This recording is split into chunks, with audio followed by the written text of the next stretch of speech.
Oh, I just Oh, had one more poop joke I needed to say. damn it! All right, get it out of the way now, and then we No, can do it's good. We go. Let's go. Cool.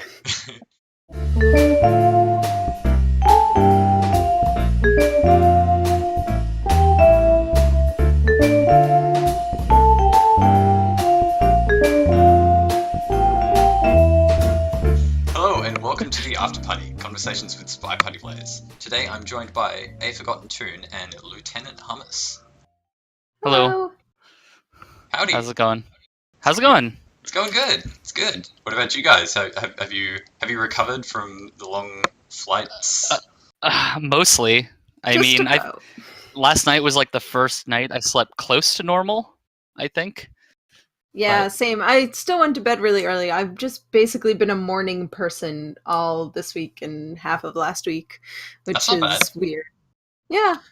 Well, you should be like super active right now because it's what, like 9:45 a.m. where you are, something like that. Yeah. Just had like a morning yoga class and had breakfast, and so now I'm all chipper and fresh. There you go. We're all beaten down because we just got done with work. Yep. Yeah. So appreciate you like taking the time out from your evening to come on the show. No, of so course.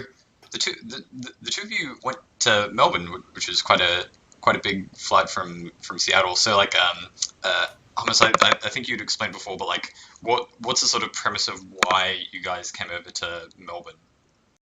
Well, I guess my goal I've had for a while was I wanted to go to every PAX in 1 year, which includes, of course, PAX Australia in Melbourne. And then I was like, well, if I'm flying halfway across the world, I might as well see more of Australia as well. So we also were in Sydney for a week as well. Oh, cool. Yeah. And I've always wanted to go to Australia anyway, just because I wanted to pet a koala. Yes. And you got to do it. You got to live the Australian dream. I did. I went to Featherdale Zoo when we were in Sydney, and I there's video and photography proof that I pet a koala. Yes. So I did that on day 2, and I was like, everything else on this trip is gravy. It's all extra. Yeah, we were ready to go back home basically after. Oh yeah, PAX. Wait. I got to stick around for a couple more weeks. Yeah, so it's funny. So I went to Sydney and Melbourne. Like, I wouldn't say there's like rivalry, but there's definitely sort of like debate between people. It's like, oh no, Melbourne's better, or Sydney's better. Like, as sort of outsiders without bias coming in, like, which city did you prefer between? We're Team Melbourne. All Team the way. Melbourne. Team Melbourne, all the way, 100%. That city's really cool. Yeah. Mm. We had a lot of fun. Just wandering around downtown, you'd pick any sort of like tiny side street, all of the little streets. Oh yeah, the little street system where it was like you'd have like what, Burke, and then like Little Burke, and then you'd have, I can't name like another street in Hardware. that city. Hardware, and then like, Little Hardware, and it's like Yeah. this little alleyway. That was a cute little system. I like that. And they'd have really good restaurants or like little shops. It was Yeah. yeah. Yeah, It was nice. did you post a pic on Twitter of a cafe that was like all Seinfeld references? Oh Yeah. yeah, George's bar. It was like a bar that was like George Costanza themed, that had pretty good drinks. All of the references were lost on me. Yeah. I've seen Dude. exactly 2 episodes of Oh, Seinfeld. God. So I mean, I there was a have lot them of all head in. scratching. I have them all on DVD. I should just mail them to you. Just like here's like your next month of TV watching. Oh god. Because it's like what, 9 seasons or something. There's a lot of episodes of Seinfeld. Wow, it was really But yeah, that long. it was a cool little bar. It was a little out of the way from Melbourne, but hey, you guys all figured out public transit, so that was nice. Mm-hmm. Yeah, no, I'm super jealous of Melbourne's transit system because Perth is more one of those like urban sprawl cities. Like LA. Yeah, I mean much less so. Like when I came to Seattle and like came through LA, like seeing out the window how big LA was, it was like actually kind of like overwhelming and intimidating. Seeing a city just like expanding from horizon to horizon, I was like, oh my god, I've never seen anything like that before. Oh yeah, LA is absolutely insane. It's kind of fun to visit though. Mm.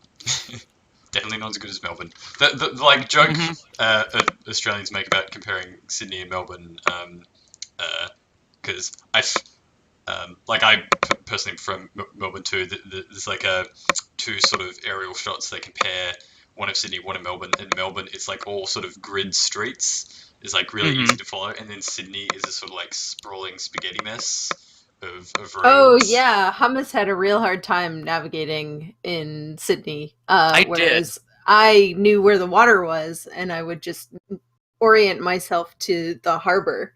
That's good. And I grew up. Yeah. Well, so that's so weird because like that's what I do in Seattle. So Seattle's like all grids, like the good Lord intended. And boring. I enjoyed that. Whatever. I really like Right. the grid. like it makes sense. I actually get lost in grids because all of the intersections look the same, and then I don't have a good frame of reference as to where I am or where But I'm. you just had the water. The water is your frame of reference. Yeah, so I don't have too much trouble in Seattle. I have trouble when I'm like up like a Cap Hill, like further away from where you are. Whatever. Yeah. Anyway. There was something I was going to bring up, but now I just totally forgot it. It was something That's all right. about Seattle's grid system and that being a good thing. Oh yeah, just our grid system. Well, that wasn't gonna what I was gonna bring up, but hey, our grid system is awesome. Like avenues always run north south, streets always run east west. You know, Then you the have directional. streets that have like a lake in the middle, and so you will be on like 47th, and then it will just stop because you meant to be on West 47th or whatever. Oh yeah, so there's directionals like East 15th Avenue, or actually it's 15th Avenue East. So 15th Avenue East is very different than 15th Avenue West. Like the directionals matter, but it's nice because the west streets are all in the west part of the city and the east streets are on the east part of the city. Like it's a nice little, kind of a 9-quadrant thing. I guess you can't have 9 quadrants, but like No. it's organized, it's very systemic, and it's well designed, unlike Boston where it's just like, well, the cows shit here, so that's where we're going to go.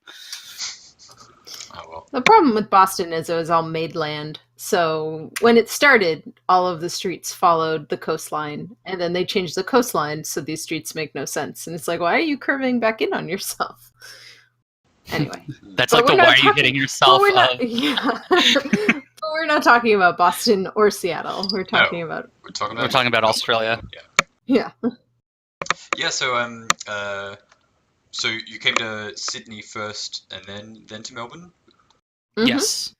Okay, cool. And what did you do while you were over in Sydney? Pet We went to the koala. beach. Well, yeah, she pet a koala. I touched it too. and I don't and know. a quokka and the wallabies and a wombat and stop. Quokkas are adorable. I love They quokkas. are. There was Which a one's whole, a quokka? Quokka, you know the it's like a whole. Tell giant that. rat. But it's cute. It's so cute. We've got a tourist island in Perth, just like half an hour off the coast, called Rottnest Island. Used to be called Ratnest Island because it's inhabited by quokkas. So they're kind of like Big I mean, rodents. yeah Small yeah dogs. Like Like, tiny dogs. yeah, like size of Or- a joey kangaroo sort of thing. So but I they're just cute. They're cute. I just tried searching for a picture of it, but I don't know how to spell quokka. Okay. So I did. Quokka. Okay, because I did COAQUA, and apparently that's a coconut water brand. So, good to know. Oh, these things. Yeah, okay, Yeah. they're kind of adorable. Oh my god, There there's was a a picture whole- of one holding a knife. Oh, it's just a Photoshop, but still. Yeah, right. I know this is great, podcast material, but if you just Google image search quokka, there's a Photoshop of it holding a knife. Anyway, yeah, So there's a those whole were family cute. of them, and the zoo that we went to had like a feeding area, so they would definitely see you coming with the little brightly colored cups. So they all like gathered around close to where I was, and I was like, they were very cute. Awesome. Yeah, it was probably your favorite day. Yeah. Let's see, we But went to. But we went to we walked across the Piermont Bridge a couple of times and got to see it like open and close. That was pretty cool. Oh, wow. We went to the Opera House and touched the tiles on there, which were neat. They just basically let you wander around the whole thing. Kinda Yeah. cool. We went to the beach. I played the what I can only assume is a time-honored Australian game at the beach, which is garbage or jellyfish. I've not heard of this one. Can you explain Oh, garbage and jellyfish? there was just things on the beach, and I was like, I don't know if that was litter or if that is a jellyfish. And then I think it was a jellyfish, but I didn't touch it to find out. Yeah, as long as it's not a box jellyfish, you should be fine. I don't know. It was like they're the shitty ones. Yeah, it was like this blue thing with like a glass. Tail. Oh yeah, don't touch Glass. that. Yeah. I didn't. Welcome to Australia. Don't touch that. Well, for all of the stuff that's been like, people joke about like, everything, all the animals in Australia will kill you. Like the things that really almost killed me was, y'all drive on the wrong side of the road. Yeah, I was gonna ask So about that. I would Like, always navigation. Well, so that was fine, but it's like when I would go to cross the street, I'd always just like instinctively look the wrong direction. Yeah, I had to save his life. Yeah, so I think Tune has saved my life like no fewer than 2 times of me trying to cross the street in Australia. Much appreciated. And so we didn't drive at all while we were there, but we did take, public transit and a couple of cabs. And yeah, it was a little unnerving being in a giant bus and seeing another bus come like down the street and being like, "Oh God, we're gonna hit!" No, we're on the right side, the left side, which is the right side. Right. So you'd have that moment of panic, being like, "We're gonna collide." Oh no, we're not. It's fine. Yeah, I found that heading around Seattle, like it took twice the amount of brain power just to walk around because I couldn't go just on reflex. I had to go, okay, I'm on this side of the road, so I need to look that way, like every time. And walking like on the street, like because people also move to the left when they're getting out of your way. Oh yeah. And I would move to the right, which would be their left. So we'd end up doing the fun like back and forth.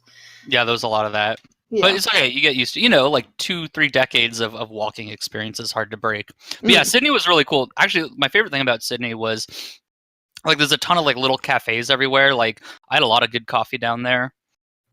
Just a lot of good coffee in general in both places. Yeah, that's true. Flat whites. So compliment coming from Seattleites because Yeah, no, you guys can hold your own in coffee. So my official Seattle stamp of approval there.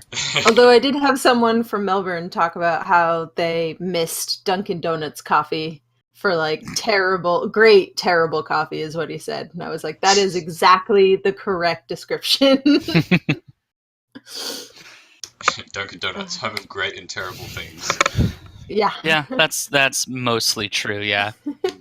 And then when you guys came to Melbourne, I know Bloom lives there. Are there any other Spy Party players who are based in Melbourne?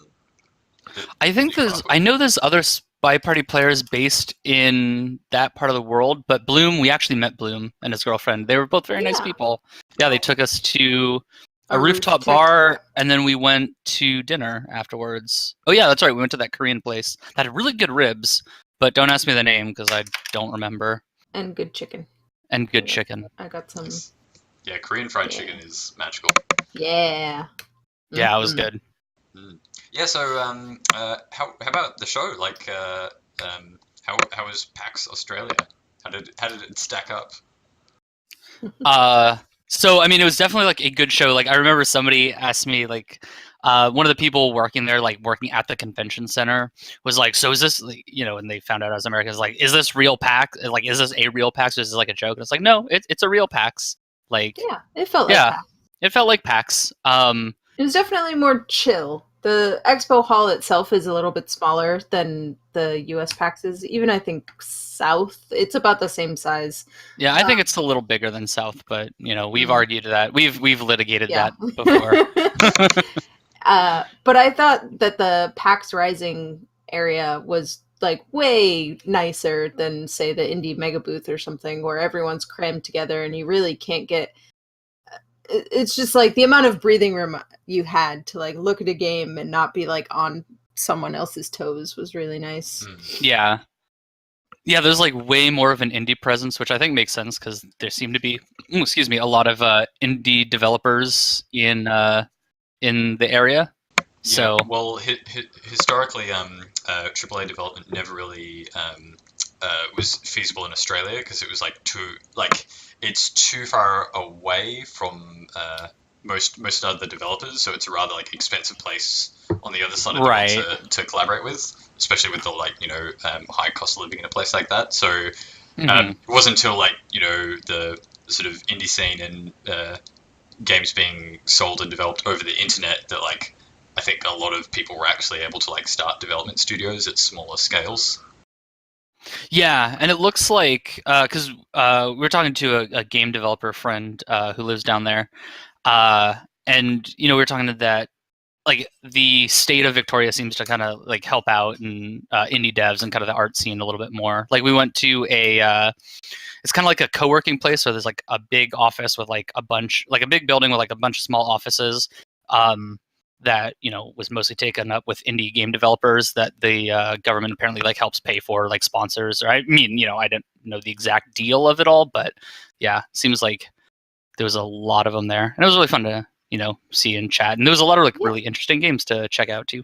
Yeah, they did like a pre-PAX screening, I guess, of the games that they were about to show off. So we got to see a bunch of indie games before, braving PAX itself. And a couple that actually didn't make it all the way there. So that was really cool. Oh, cool. Like there was actually one that was really similar to Spy Party too. We should probably talk about that. Oh God, what was the name of it? Panoptic. Panoptic, that's it. Oh so it was God. like It is a 1v1 asymmetric VR game where you try to pick out a human player among a bunch of AIs. Yeah, so basically so one player is on a PC, mouse and keyboard. The other player is in VR. And the PC player, like everyone's like, I don't know, they're not like stick figures, but they're like little... Yeah, like crude. Yeah, little they're dudes. They're like little walking guys with masks on. Yeah, They're that's figures.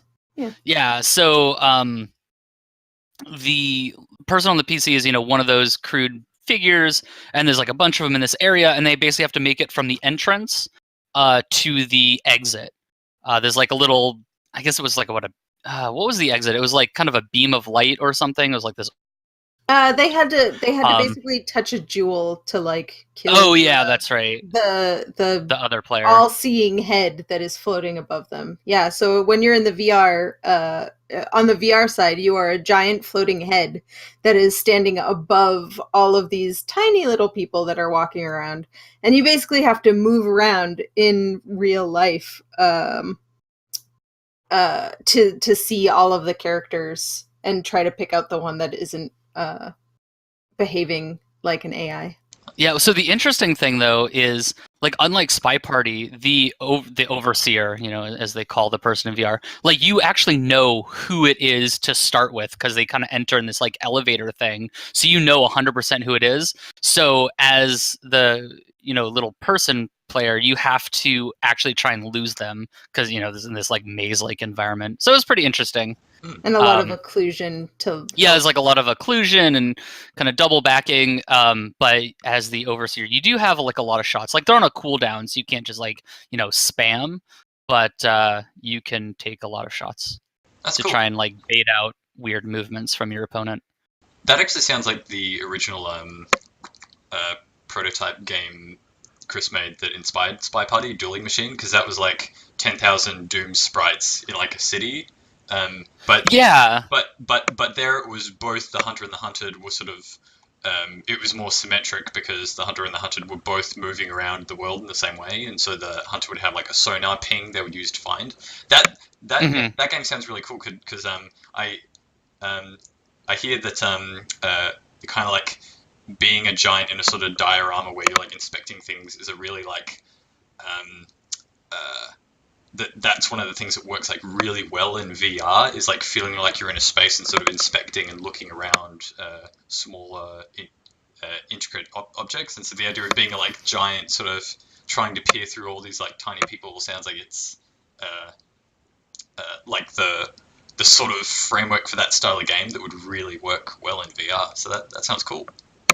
Yeah, like VR does like a really good job of like scale, right? Like you can make such crazy scale of like games where you're like hundreds of feet tall in this like tiny city, or you can like there's a lot of really interesting mechanics. Free game idea, I guess. A game that plays with scale in VR, the player scale. Anyway, So that was really neat. We saw. I got to play a game that I have seen at PAXs before and was actually at PAX Australia, but I've never actually played a puzzle game called The Garden Between, I think. The Gardens Between. Yeah, The Gardens Between. And that was really cool. I really liked that. Apparently it doesn't come out for a while, but, the demo I played was really, really neat.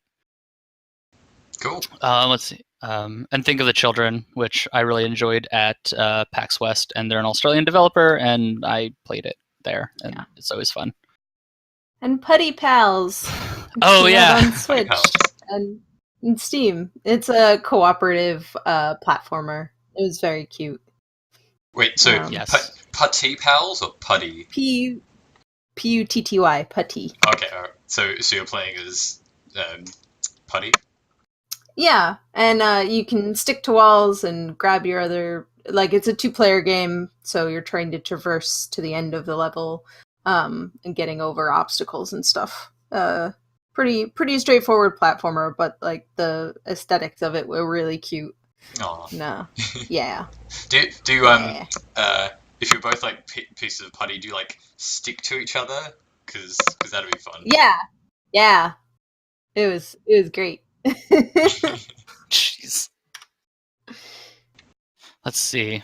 I think those were another highlight of the show is this game called Winter's Wake, which is a first-person text adventure game that I thought was really neat.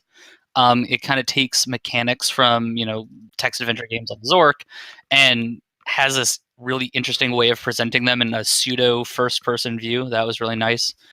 And the developer was super cool to chat with. Very smart guy. Hyper Jam was another cool one, kind of a 4-player beat-em-up party game. That was a lot of fun. And Chroma Shift, which is another two-player kind of puzzle platformer involving like shifting colors and how you can like interact with stuff. I think. Let's see, was there anything else I saw at the show that was cool? I don't actually have my business cards in front of me, but those are the ones that like stuck out. Neat. And then I think I remember hearing Doug Wilson was there with Joust. Yeah. So what was I going to say? Yeah. So PAX Australia apparently has kind of a dedicated Joust setup, unlike the other PAXs. So they have like a special, Where they play have setup. you. Well, the other ones have me, but sure. So yeah, Douglas Wilson, who's the developer of Johann Sebastian Joust, was there on Saturday bringing like a special 16-player build that he has, and kind of I ended up chatting with him, and yeah, he's a super friendly guy. I was like, oh yeah, I run the, told him I basically bring my Joust setup to other PAXs and kind of find a corner and set up. And he's like, oh, that's awesome. And we had a really friendly chat. We met up for coffee later and kind of continued talking. Very smart guy. He was super, super nice. Cool. Yeah, it was fun having a conversation with. Yeah. Yeah, did he mention what he's doing at the moment? Because I remember Sports Friends was like, God, oh my God, that was like 3 years ago now. Yeah, so he currently teaches game design at RMIT. Yep. Yeah. So that's what he's up to. Cool. Yeah. Was there wait, so he had it set up. So you finally for once didn't have to set up Joust at PAX. Yes, I did not bring Joust.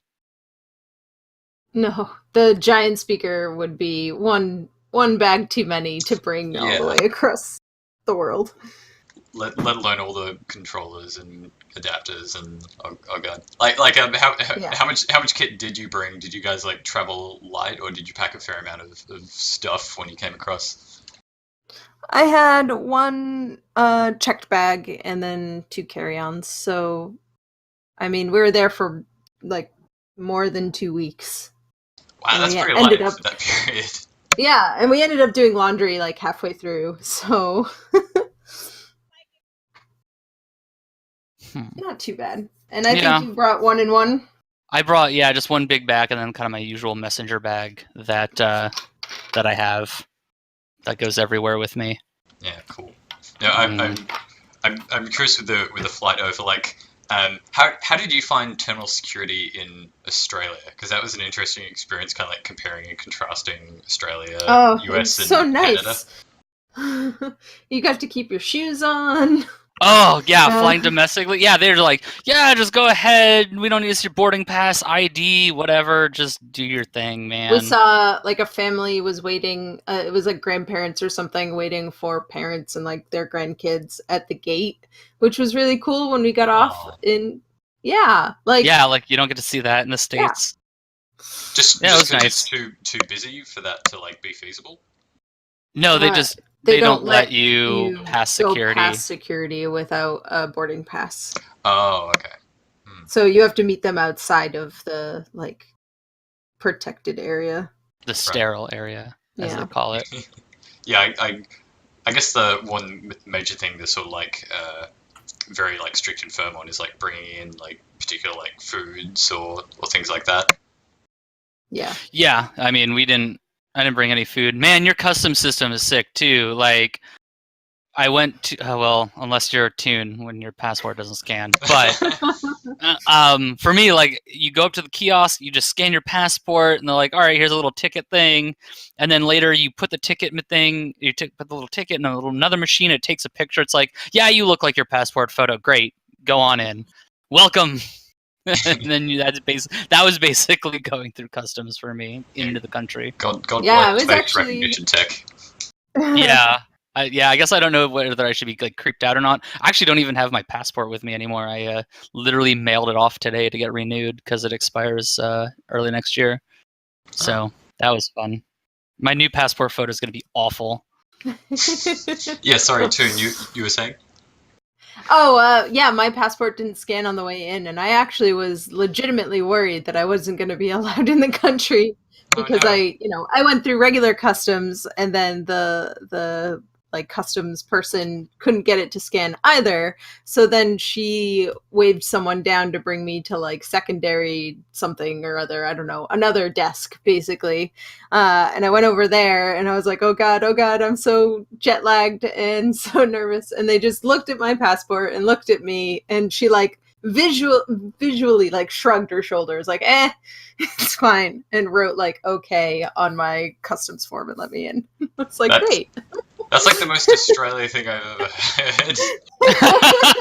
The customs officer came over, looked at me, and shrugged, and they let me into the country. And it was like, yeah, you're fine. That's awesome. Yeah. So yeah, your customs and airport security in general is pretty great. Yeah, you guys are Thanks super for nice. Yeah, oh my gosh, the international arrivals like baggage claim area of Sydney airport and like 10 in the morning is a madhouse though. Oh my gosh. And they were filming Border Security Australia, so that was great. Yeah, I remember hearing. So did you end up looking up Border Security Dubai? No, what? This is a Dubai version. I told you about this. You did? Yeah. Oh, shit. Apparently Dubai airport is insane. It's like huge. Yeah, well, it's a big hub for. I mean, you're gonna have to stop me because I'm side of the world. No, please. You're gonna have to stop me before I rant about this. So basically, Dubai is in this like great location where it's kind of like central to like Europe and then Asia. Like it's a great kind of like, and Africa. It's like a great kind of connecting point. So yeah, like Dubai airport is just crazy. And what's actually super weird. Because you're on a 14-hour flight and you have nothing really else to do. As I was reading, like the Qantas in-flight magazine, and I love looking at the back of these magazines. Where they have like the map of here's all our routes and the places they fly. And I was really surprised to find out that Qantas actually flies a London to Dubai route. Like I did not think they would be able to do that.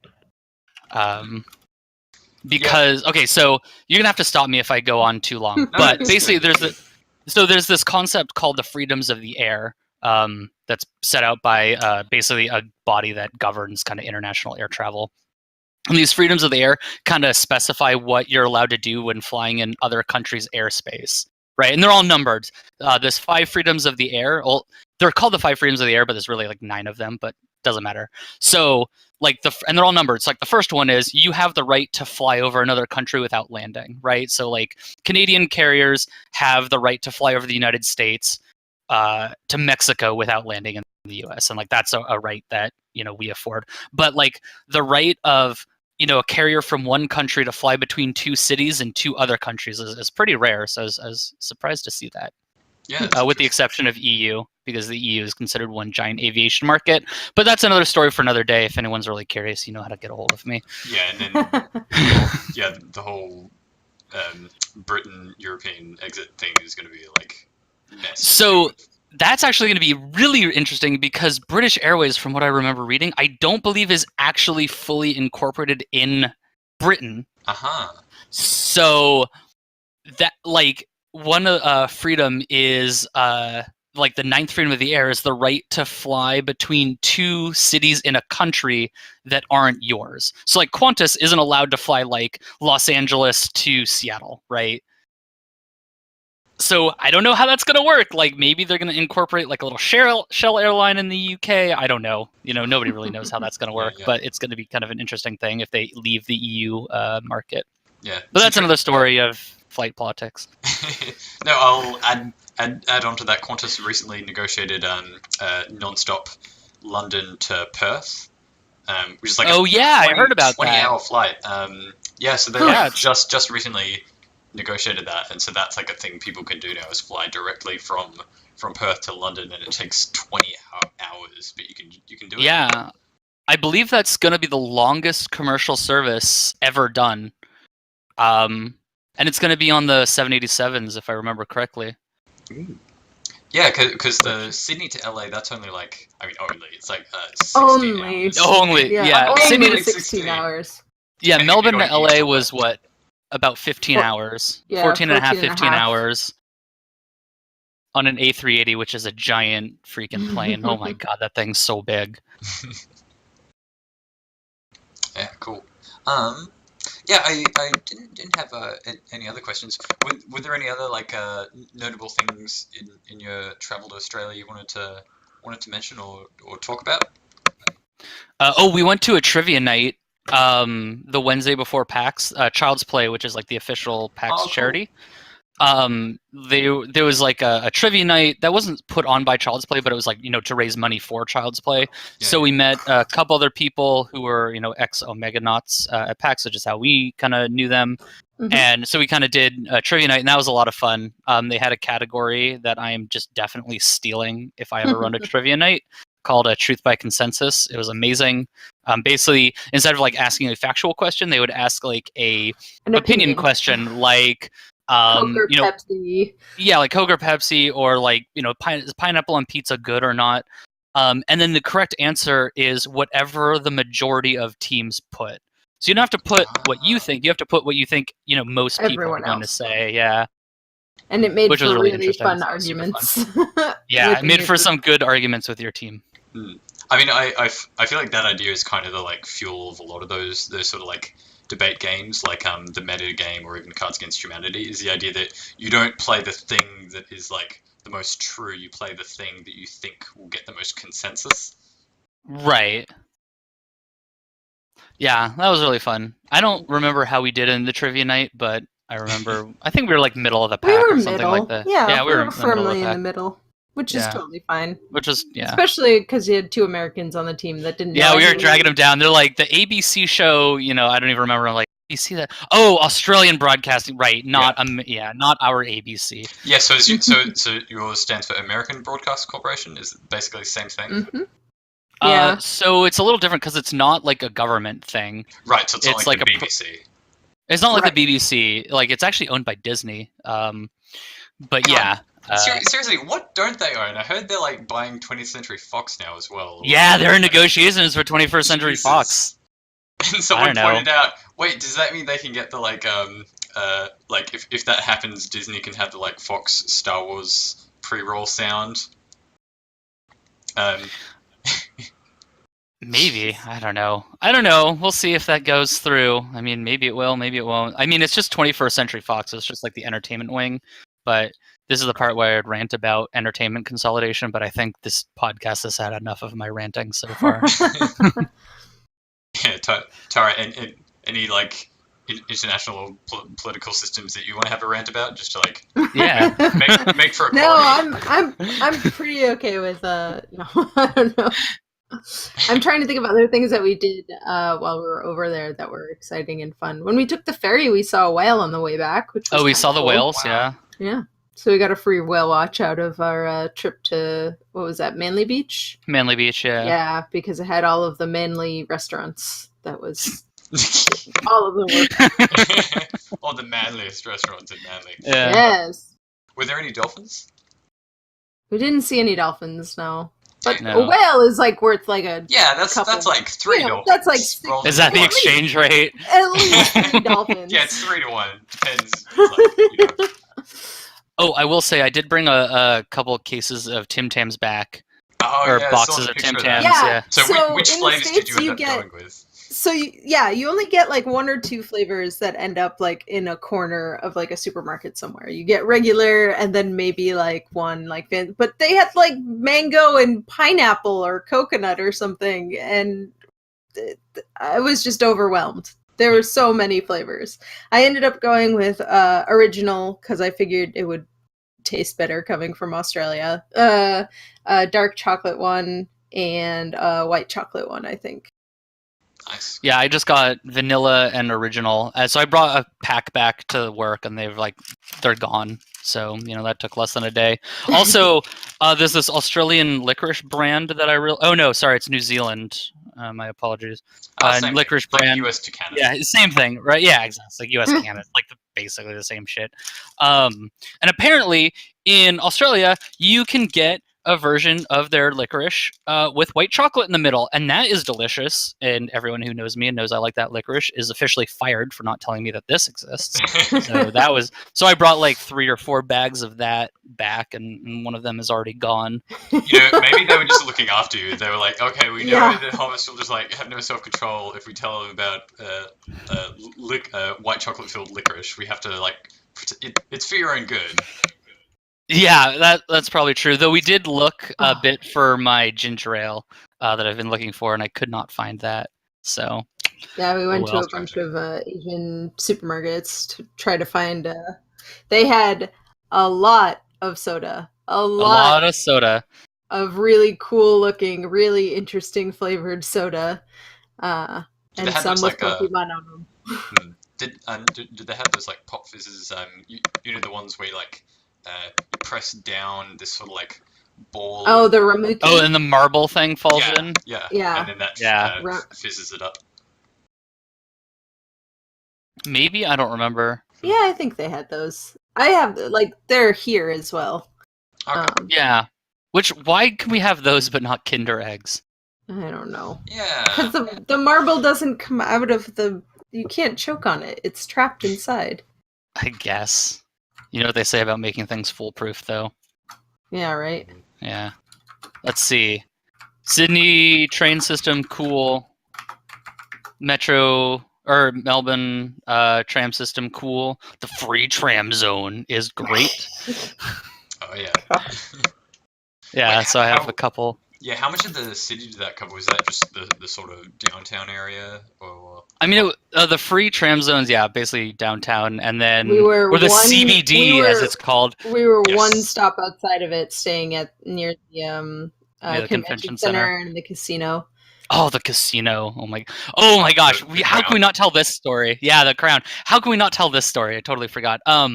So one day we're there for Halloween, and I was like, "Oh, I'm gonna bring a costume, and then maybe I'll cosplay, and that might be fun." So I have a jumpsuit thing from Lost, like the Dharma Initiative jumpsuits that I can wear. So I was wearing that on Saturday, and we were going for lunch, and we're like, I don't know where we're gonna go. So we just kind of started walking along the river that's near the convention center where the Crown Casino is, and there's a bunch of little restaurants. And we were just walking, and then I guess we stumbled upon a place that his name escaped. Oh, Atlantic Sea House or something. Yeah. And I'm like, well, I'm just so hungry. So I'm like, yeah, whatever. This is fine. We'll go in, and we get in, and I'm wearing this Dharma jumpsuit. And jeans and a t-shirt, and my badge is still on, Yeah, jeans and t-shirt and badge, PAX badges, and we sit down. It's this super upscale, fancy place, Like we walked in, and I think they were like a little unsure of who we were and what we were doing, but whatever. Yeah, or what Dharma meant. What Dharma meant? Yeah, whatever. I had a pea risotto that was good, so it was fine. Yeah, it was. Yeah, I think the waiter was like a little. Who are these people? Yeah. What are they doing? What are they doing? Like, we do not get these people in this restaurant. Oh yeah, and we went to Luna Park while we were in Melbourne. And we went to Luna Park. Oh, rode the roller coaster there.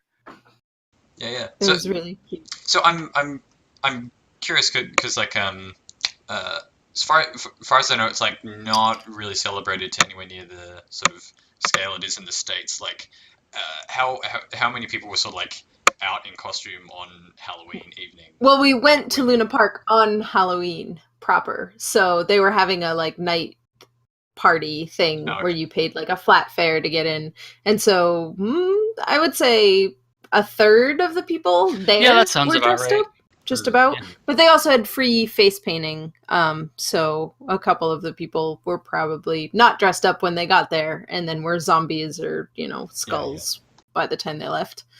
Yeah, I definitely photobombed some random people. Oh yeah, that's always fun. Photobombing selfies. Yeah.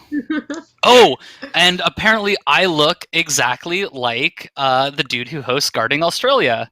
I like hadn't thought of that until you brought up the picture, and I was like, oh yeah, he does too. Yeah. Four different so people, strangers, came up to Hummus while we were walking around at PAX, and we're like, sorry, did you know? Yeah, that you look like this guy from Gardening Australia. And I did, the Google image search, and I was like, oh my god, I really do. This is really weird. I wish I had known. So like, free cosplay if I do this next year, I guess. Well, or if you ever wanted to like start a new life, if like the strain of being a professional programmer got too much, you could like just get a trowel. Yeah, right. Yeah, don't know how to put that in the least violent way, but like assume the persona of that and just become a gardener in Australia. Yeah, I don't know how long I'd get away with that. You don't want me gardening anything, believe me. If I'm ever like, I grew these tomatoes, they'd be like, oh god, please don't eat them. Don't laugh at that. It's kind of true and potentially life-saving advice in the future. You never know. I'll keep that in mind. Yeah, for sure. Cool. All right. Well, thanks a bunch, guys, for like coming on the show and telling us all about your fun travels. Not a problem. Yeah, thanks for having us. And shout out to everyone we met, and because everyone in Australia is super friendly. Yeah. Shout out to Gloom. Shout out to we like met up with a friend of a friend while in Sydney, and she was so nice and brought us around and gave us like great advice about places to go to get food and hang out. And it was basically a stranger. Yeah, like we had vaguely known this person. Like a friend of a coworker of mine. And she's like, oh, I'll just tell her your name. It would be great.